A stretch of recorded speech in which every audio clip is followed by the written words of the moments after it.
You're listening to Garden Master Ken Lain and the Top 10 Gardener Podcast. Welcome to the Top 10 Garden Show.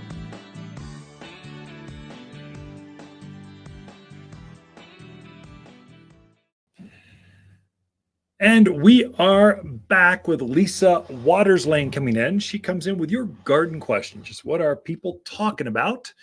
What kind of questions are your neighbors asking? And so we can learn from that. So welcome to the studio, Lisa. Thank you. Got a fantastic hair thing going on today. You look great on camera. Wow. You actually look great off camera. I was going to say, I'll let that one go. Those of you that are watching this via Spotify and Apple, that kind of stuff, you see the video piece. Everyone else gets audio only. We'll describe things by many, many words over the next 10 minutes. Okay, you will. What kind of garden question we got? Anything good going on? Well, there's always stuff going on, even in the dead of winter. There's stuff going on. Our first question is from Stacy. She wants to know, can she put wildflower seed down on top of the snow? And if she can still do that, do you still need to cover it with some mulch or dirt to keep the birds off of it? Yeah, so that's a good. So we've got a class on that. That's the last Saturday of this month. We'll kind of cover that. But here's the synopsis in a nutshell, 90 seconds or less. So Stacy, yes, it's great to put wildflower seed on top of snow. So the snow will actually take it, and what happens is, as the snow melts, it kind of covers the seed, and then as the ground freezes, it heaves, or it expands, and then it shrinks when it thaws, and then it freezes. So you get this expansion, freeze thaw cycle, and it just swallows up the seed. It's great.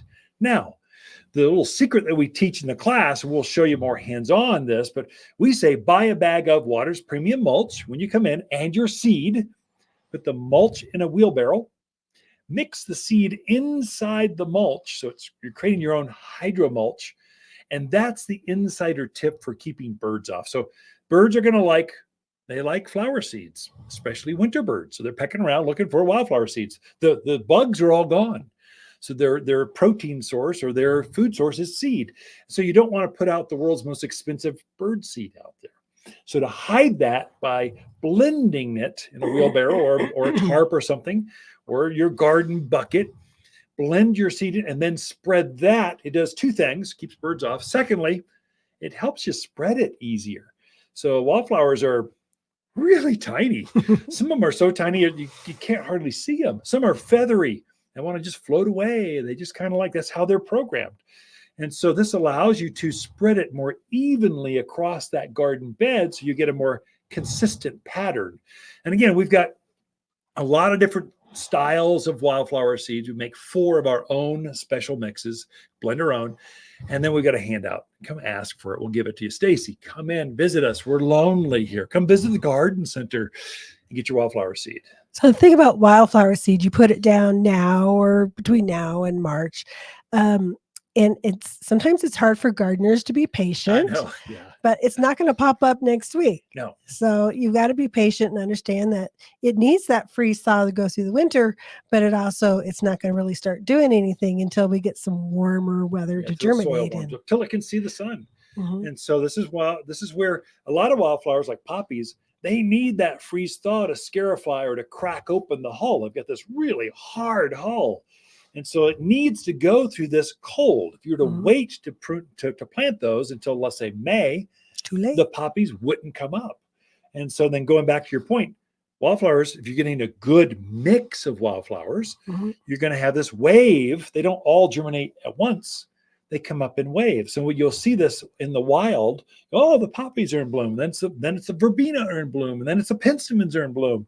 So they don't all bloom at once. They're coming up at different waves or times. They're giving each other the courtesy of, okay, I'm done. Your turn. You can now show off. You get all the butterflies and hummingbirds. Go for it. So good mix will be, you want a perennial mix, something that comes back and grows even better next year than it did this year. True. Okay, next question is from Lindsay. We'll see if I can get it out. She purchased some insulation covers to cover some of her roses and things that she thought were maybe a little more sensitive to the winter. Question is, does she leave those on all winter, or is it something you put on, take off? Yeah. So, well, most things like roses don't need that much protection unless she's up in Flagstaff or something. We're not the Midwest. I mean, I know we get 4 seasons, but it's pretty mild. And so the ground just doesn't freeze solid. If you're lower elevations, Prescott Valley, Clarkdale, Cottonwood, Sedona, you don't need that at all. They're fine. So it's a overkill. But if you're a gardener, you want to nurse your plants and take care of them more, it's okay. You can leave them on all winter. They're not going to be, I would say, pull them off by March 1st. Because by then we're still cold, but we're over that bitter cold. Right. And you'll see your roses, especially because you called that one out. You'll see the buds. You'll probably see leaves on at that point, especially if you're protecting them. So I think most things, what most of us can do that don't have any kind of insulative cover or burlaps or some of these things, the best thing we can do, insulate the soil. Keep the soil from freeze and thawing. Like we mentioned for the wildflowers, it heaves. It also heaves your roots out of the ground. So if you put it like a 3-inch layer of mulch, compost, that will keep that ground from freezing, and it insulates that plant probably enough at this altitude, insulates it enough to, and it's so much easier than covering things up with burlaps or bags or zippies or whatever they are. It's more effective. The plants are happier and way easier for you. So anyway, that's. So I have a question about that. If you're say a rose, and you're putting mulch around it for winter protection, does that need to be pulled back come spring or so to kind of help with air circulation? So it depends. So you don't want mulch or manures or any kind of compost touching the barky area of a plant, because as it starts to grow and the ground activates, there's some bacterial things that can feed off the sugar underneath the bark. So for roses, I love shredded bark. That's really easy. It's breathable. Cedar tends to repel aphids and bugs. So we use a lot of that. We'll put it over top of the crown of certain plants. And then come spring, usually about March, we pull that back. Just keep it over the roots. And so, no, you should not have organic material touching the plants of the base of your trees, your shrubs. Your berries are really sensitive. They don't want anything touching their canes, which seems counterintuitive because they just come out of the ground like weeds. But they don't like mulch and compost to touch that bark. Okay. All right. Next question is from John. He wants to plant some fruit trees in his yard. John, right on. Wants to know, is it still too early to be planting?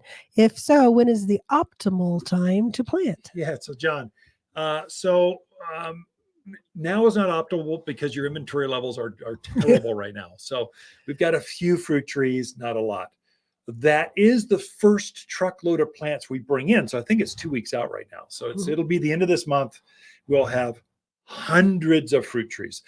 As soon as you can find them, grab them, because it's a limited inventory. So especially the weird, funky ones. So you've got pluots. We're going to have like 10 of them all season. Grab them right away. Nuts, almonds, walnuts, grab them right away. Don't wait. Don't think about it. Just grab it. And take it home with you, or have us hold it while you think about where to put it, because literally by the next weekend, they'll be gone. And so if you've got, Macintosh apples, we'll have lots of those. Honeycrisp, the number one seller, we'll have lots of those. Less pressure, but as soon as you can find them, grab them. You can put them in the ground whenever.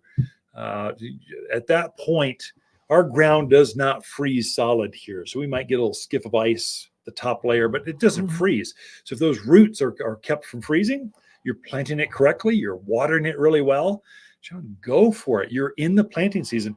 I would say ideally, fruit trees or actually deciduous trees, whether it's a blooming redbud, crabapple, robinia, locust, maples, aspens, those plants, if you can plant those before they leaf out, put them in the ground, so when they wake up from their winter slumber, they kind of go, whoa, what just happened here?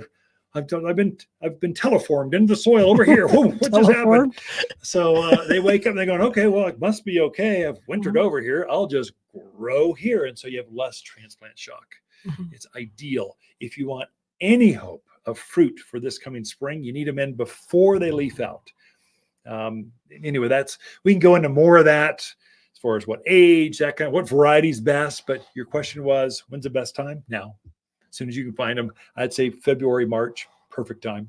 Great question, John. Okay, Ken and Lisa Lain, the Mountain Gardeners. Be right back after this. Not everyone can grow wildflowers, but we'll make sure you're not one of them. At Waters, we know which wildflowers sprout, thrive, and bloom with success. We're wild about wildflowers with many of our own Arizona blends. Like our Arizona native mix, butterfly and hummingbird mixes, and all are big, bold, and beautiful. At Waters, we know wildflowers, and winter's a season to spread new seed. Waters Garden Center, where people who love their flowers wild, they love to shop for seed. You're listening to Ken Lain, aka the Top 10 Gardener. Ken can be found throughout the week in Prescott at Waters Family Garden Center. Listen daily as he answers the top 10 questions of the week, streaming on Apple, Google, Spotify, or wherever you download your podcasts.